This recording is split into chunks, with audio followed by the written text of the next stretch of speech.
আসসালামু আলাইকুম। আজকে সাগরের চান্দা মাছের একটা রেসিপি নিয়ে আসছি।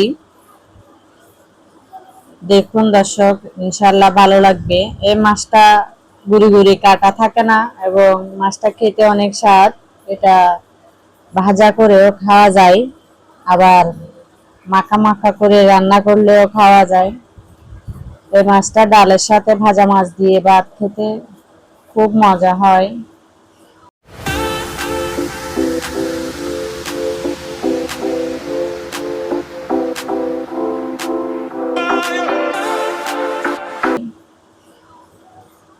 মাছ ভাজা এবং ডাল দিয়ে খেয়ে ফেলা যায়। দেখুন, আমার ভিডিওটা ভালো লাগলে লাইক শেয়ার করবেন, সাবস্ক্রাইব করবেন নতুন ভিডিও পাওয়ার জন্য।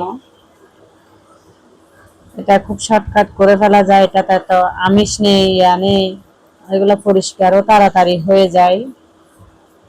কষা মাজা বেশি করতে হয় না, একটু করে কেটে নিলেই, কাটাগুলা ছেড়ে নিলে, একটু বটিতে আঁচে নিলে পরিষ্কার হয়ে যায়। এবং হলুদ, লবণ, মরিচ এগুলা মেখে ফ্রাই প্যানে ভেজে নেবেন।